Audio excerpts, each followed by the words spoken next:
Commit করেছিলাম during election.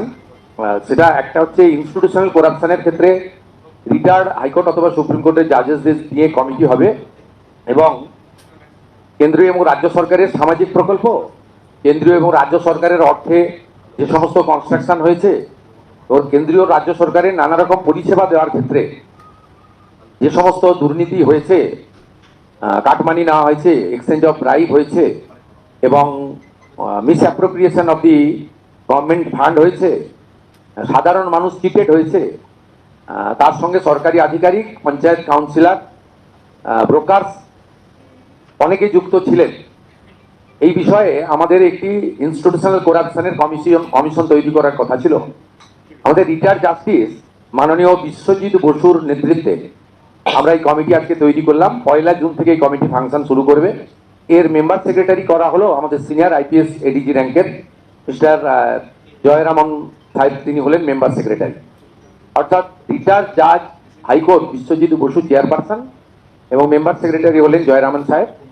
এনারা 1 June থেকে কাজ শুরু করবেন। গভর্নমেন্টের পক্ষ থেকে চিফ সেক্রেটারি এবং হোম সেক্রেটারি তাদের সমস্ত logistic support, infrastructural support, man power এবং যে যে ডকুমেন্ট তারা চাইবেন ডিজিপি সহ পুরো সরকার সেই তথ্য তাদেরকে দ্রুততার সঙ্গে দেবে। আমি আশা করব এই কমিটি তার ফাংশনিং শুরু করার 30 দিনের মধ্যেই রেকমেন্ডেশনগুলো দিতে শুরু করবে, এবং আমরা সেই ভিত্তিতে পুলিশের পক্ষ থেকে এফআইআর লজ হবে, এবং বিএনএস এর অন্তর্গত যে সেকশন আছে সেটা দিয়ে আমরা অ্যাকশনও নেব, এবং গভর্নমেন্টের ফান্ড এক্সটেকার থেকে যা দুর্নীতি হয়েছে রিকভারিও করার চেষ্টা করব উইদিন আওয়ার প্রেজেন্ট অ্যাক্ট, মানে বিএনএস এর অন্তর্গত।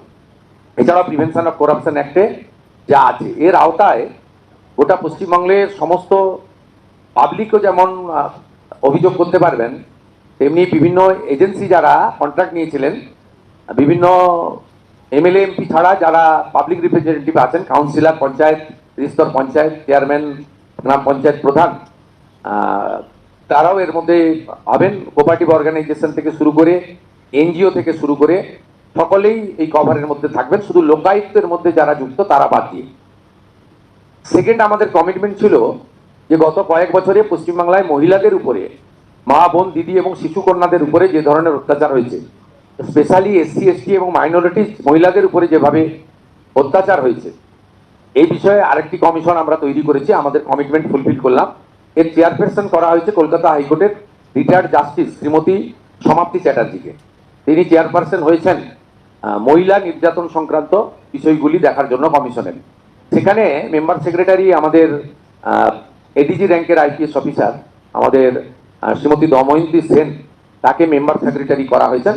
মূলত মেম্বার সেক্রেটারিরা আমাদের গভর্নমেন্টের পক্ষে সমস্ত কোঅপারেশন করবেন এবং নেতৃত্ব দেবেন, এবং তারা পুরো অফিস চালু করে দিলে ডেডিকেটেড পোর্টাল কমপ্লেন দেওয়ার জন্য, এবং আমাদের হোয়াটসঅ্যাপ নাম্বার, মেল সবগুলো দেবেন, এবং পুরনো পেন্ডিং জিডি বা এফআইআর যেগুলো পড়ে আছে সেগুলো কালেক্ট করবেন, এবং NHRC, SC commission, ST commission, OBC commission, minorities commission, শিশু ও নারী অধিকার কমিশন, রাজ্য এবং কেন্দ্রের যত রেকমেন্ডেশন এখনো অবধি পড়ে রয়েছে সেগুলো ওনারা প্রাথমিকভাবে নিয়ে নেবেন, এবং এই দুজন মেম্বার সেক্রেটারি চেয়ারপারসনের পারমিশন নিয়ে তারা বিভিন্ন থানা এবং জেলাতে স্পট ভিজিটও করবেন।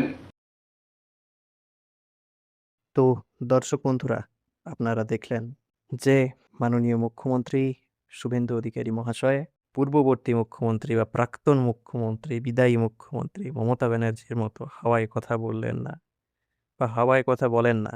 ভোটের আগে বিজেপি তার ম্যানিফেস্টোতে যে সমস্ত কথাগুলি বলেছিল তার একটা একটা করে সব পূরণ করছেন বা পূরণ করার দিকে হাঁটছেন আমাদের মাননীয় মুখ্যমন্ত্রী। আর আজ তারই দুটি পূর্ণ হতে আমরা দেখতে পেলাম। দুইজন হাইকোর্টের প্রাক্তন বিচারপতিদের নিয়ে কমিটি করে দিলেন তিনি, মাননীয় মুখ্যমন্ত্রী মহাশয়। এবার এবার কি হবে?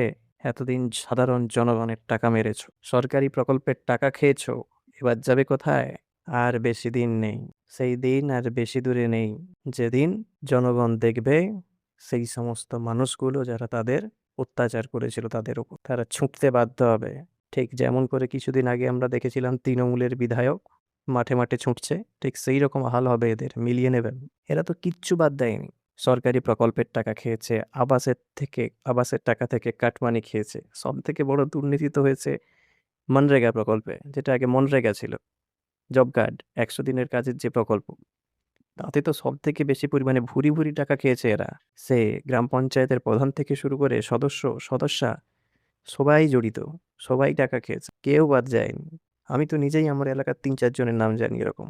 আশা করি আপনারাও জানেন যে আপনাদের এলাকার কারা, কারা এই ধরনের টাকা খেয়েছে, জনগণের টাকা, সরকারি প্রকল্পের টাকা মেরেছে। একদম ভুল করবেন না। কমিটি তৈরি হয়ে গেলে সাধারণ জনগণের ক্ষমতা আছে, সাধারণ জনগণ রিপোর্ট করতে পারবে, জানাতে পারবে তাদের অভিযোগ। এই জন্যই তো মুখ্যমন্ত্রী এই কমিটি তৈরি করে দিয়েছেন, যাতে রাজ্যের মানুষ সুবিচার পায়। সবাই অভিযোগ করবেন, কেউ বাদ যাবেন না, সবাই অভিযোগ করবেন। আর মা বোনেরা যারা অত্যাচারিত হয়েছেন দিনের পর দিন, যাদেরকে হ্যারাস করা হয়েছে, কেউ ছাড়বেন না। প্রত্যেকে, সে আপনার এলাকারই হোক বা যেই হোক না কেন, যেই অত্যাচার করেছে, প্রত্যেকের নাম বলবেন। এই সমস্ত জঞ্জাল, ময়লা আবর্জনাগুলোকে পরিষ্কার করার